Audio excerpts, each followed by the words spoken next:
After a painful divorce, he believed he had lost everything. Everyone thought his story was over. The divorce was final, his reputation was shattered, his bank accounts looked empty, and yet Ethan walked away without a single argument. Why? Then something impossible happened. A limousine worth more than everything he supposedly owned pulled up beside him, and the entire street froze. Moments earlier, he was a man everyone pitied. Now a chauffeur was treating him like royalty. The woman who thought she destroyed him was about to discover a truth worth billions. And in the next few minutes, her entire world would change forever. Have you ever watched someone lose everything in a single day? Their home, their marriage, their reputation, and still walk away without a single word? What if I told you that sometimes silence is the loudest answer of all? Before we begin, if you enjoy emotional stories filled with unexpected twists and powerful life lessons, don't forget to like this video and subscribe to the channel. Now let's dive into a story that proves appearances can be the greatest. Deception. The rain had started just as Ethan Carter stepped through the heavy glass doors of the county. Courthouse, gray clouds stretched across the sky like a blanket over the city. People hurried past carrying umbrellas while reporters gathered around other court cases happening that morning. None of them paid much attention to Ethan.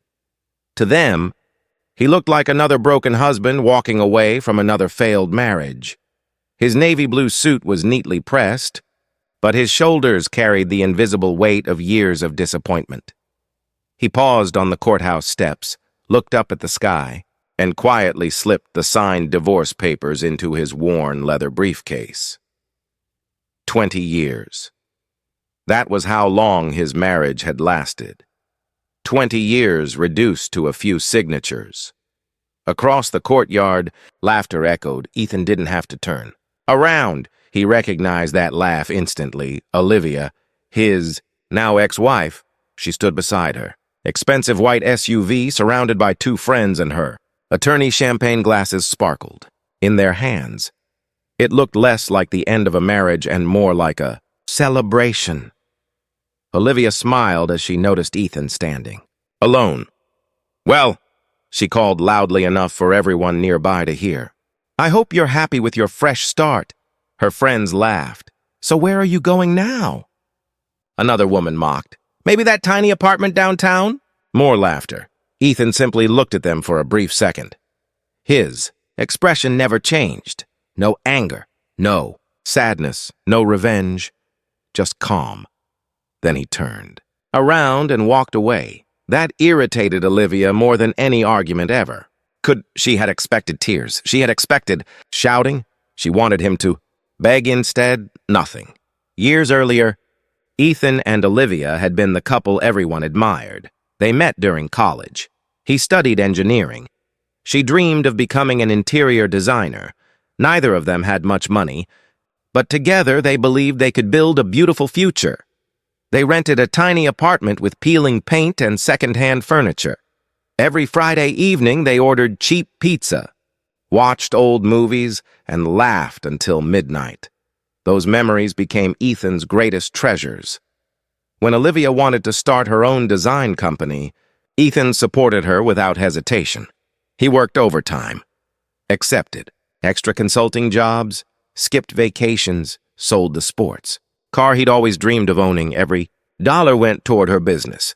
Within 5 years, Olivia's company became successful. Clients loved her luxurious designs at magazines featured her projects. Her social media following exploded, soon expensive. Handbags replaced grocery coupons. Luxury vacations replaced weekend picnics. Success changed everything. At first, Ethan thought it was temporary. He believed stress was making her distant. But months became years. Conversations became shorter. Dinner together became rare. Eventually, they stopped sharing dreams altogether. The house became quieter each year until silence became normal. What nobody, not even Olivia, knew was that Ethan had been carrying a secret since childhood. His grandfather, Henry Carter, had built one of the country's largest private investment firms decades earlier. Unlike many wealthy families, Henry believed money ruined character when inherited too easily. So before his death, He created a unique condition. No family member would receive control of the fortune unless they proved they could live independently, build genuine relationships, and never rely on the family name for success, even. Ethan's parents accepted the rule. They raised him as if they were an ordinary, middle-class family. No luxury schools, no private. Jets, no trust fund, only hard work. When Ethan graduated from university, his grandfather's attorney explained one final condition. "If anyone loves you only after learning who you are," the attorney had said, "they never truly loved you." Those words stayed with Ethan forever. He never told Olivia, not because he didn't trust her, because he wanted to know she loved him for himself, and for nearly 20 years, he believed she did. Things changed rapidly during the final year. Olivia insisted they sell several shared investments. She hired a financial advisor Ethan had never met. Then came separate bank accounts, separate vacations, separate bedrooms. One evening she sat across from him at the dining table. "We're different people now." Ethan nodded, quietly. "I know. I think we should divorce." Again, he simply nodded. She looked almost disappointed. "You're not even going to fight for this marriage?" He answered softly. "I won't force someone to stay." Weeks later, her attorneys demanded nearly everything. The house, the vacation, property, the investment portfolio. Most of their shared savings. Friends urged Ethan to fight. "You'll lose everything," they warned. But Ethan signed every document. Without negotiation, without anger, without explanation. His lawyer was stunned. "Mr. Carter, are you absolutely certain?" "Yes. You understand what you're giving up?" Ethan smiled faintly. "More than you realize." The attorney stared at him in confusion. What could possibly matter more than losing millions of dollars? Ethan knew money had never been his greatest wealth. Character was, and character couldn't be taken away in court. Ethan walked farther from the courthouse, rain dripping from his jacket. Behind him, Olivia continued celebrating what she believed was the greatest victory of her life. She had no idea that in less than 5 minutes, a single black limousine would transform triumph into disbelief and reveal a truth that would leave everyone on that street speechless. Ethan had barely walked half a block from the courthouse when he heard the quiet hum of an engine behind him. Unlike the noisy traffic surrounding the courthouse, this sound was smooth, almost elegant. A long, glossy black limousine rolled slowly to the curb beside him. Its polished surface reflected the gray afternoon sky like a mirror. People on the sidewalk instinctively stopped walking. Some assumed it belonged to a celebrity. Others wondered if an important politician was arriving. The chauffeur stepped out. First, he was an older gentleman wearing an immaculate black suit, white gloves, and a silver tie pin. With practiced precision, he walked around the vehicle and opened the rear passenger door. Instead of addressing someone inside, he faced Ethan. "Good afternoon."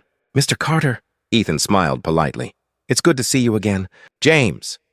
Nearby pedestrians exchanged confused glances.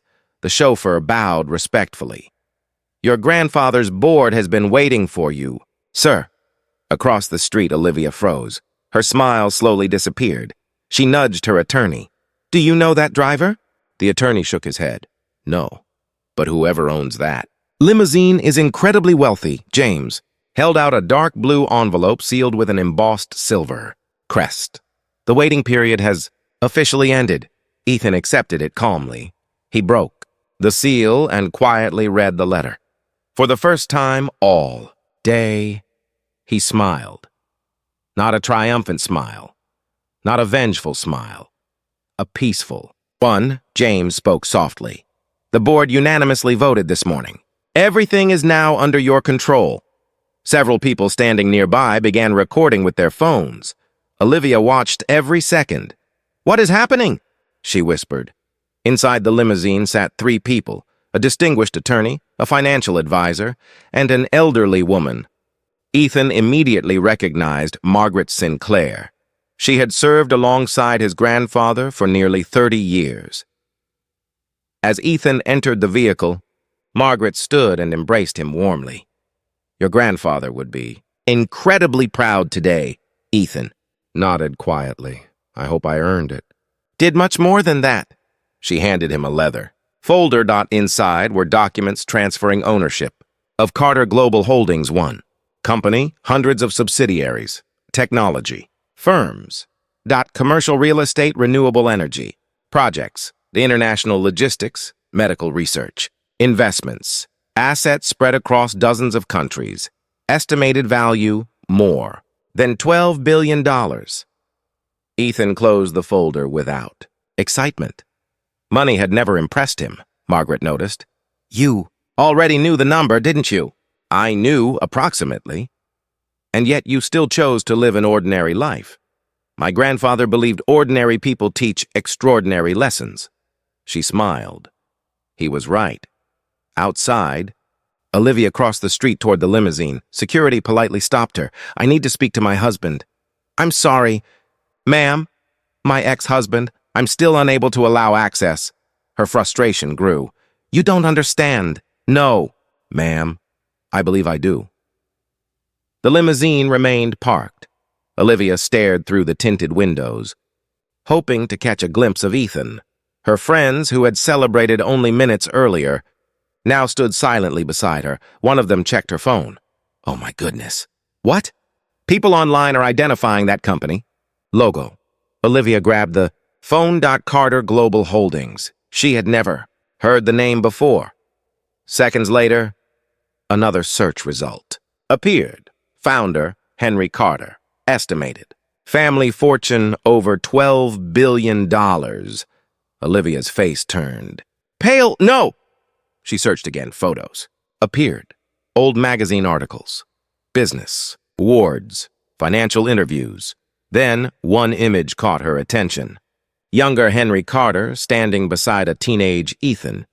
She dropped the phone. Her attorney looked at the screen. His jaw tightened. He paused. This changes everything. Olivia shook her head. No, it can't. I was married to him for 20 years. How could I not know? Her attorney answered quietly. Because he never wanted you to. Tears formed in her eyes. Memories flooded back. Every time Ethan insisted expensive gifts weren't important. Every time he encouraged donating instead of buying luxury items. Every quiet evening he treasured more than expensive vacations. She had mistaken simplicity for limitation. She had confused humility with weakness. And now, she understood neither had ever been true. Inside the limousine, Margaret looked toward the courthouse. Would you like us to leave immediately? Ethan glanced through the window. He saw Olivia standing in the rain, broken, confused, ashamed.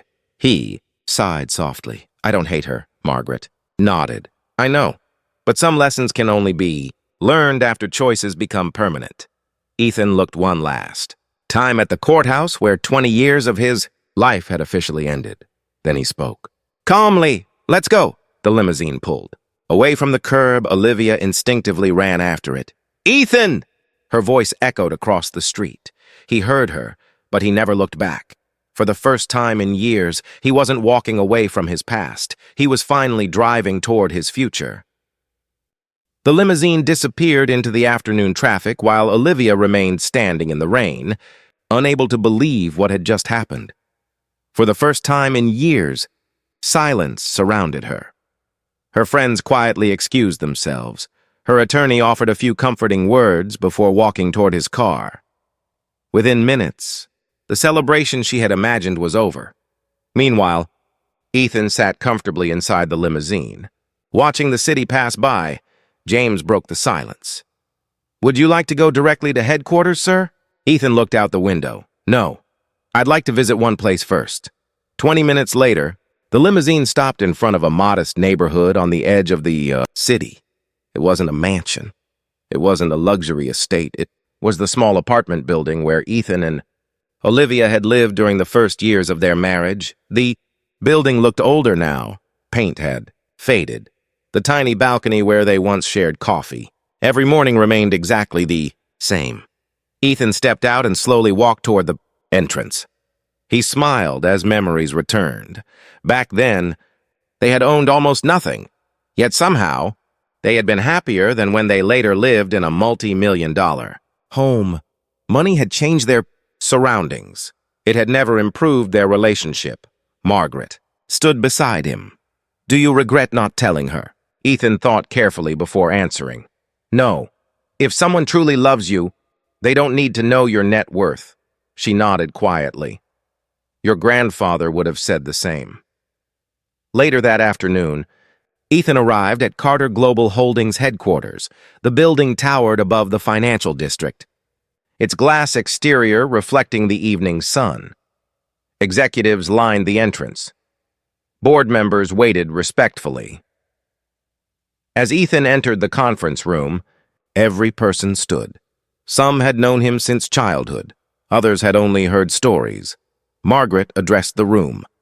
"Ladies and gentlemen, today we officially welcome Mr. Ethan Carter as Chairman and Chief Executive Officer of Carter Global Holdings." The room erupted into applause. Ethan thanked everyone before taking his seat. Instead of delivering a speech about profits or expansion, he surprised them. "My grandfather built this company on one principle. Success means nothing if it only benefits yourself." The room fell silent. He continued, "Beginning today, we're creating the Carter Opportunity Foundation." Several executives exchanged curious looks. Ethan smiled. "The foundation will provide scholarships for students who cannot afford college. We'll also invest in small, family-owned businesses and create housing programs for struggling veterans," one executive asked. "How much funding are you allocating?" Ethan answered without hesitation. $500 million. The room became completely silent. Then applause filled the hall once again. Margaret smiled proudly. At that moment, she saw Henry Carter in his grandson more clearly than ever before. Weeks passed. News of Ethan's appointment spread across television networks, newspapers, and business magazines. Journalists praised his humility. Employees admired his kindness. Videos of him visiting schools, hospitals, and local businesses went viral. People called him the billionaire who never forgot ordinary life. One evening, Olivia sat alone in the same luxury house she had fought so hard to keep. The rooms felt empty. The expensive furniture no longer impressed her. Designer handbags remained untouched. Luxury had become meaningless.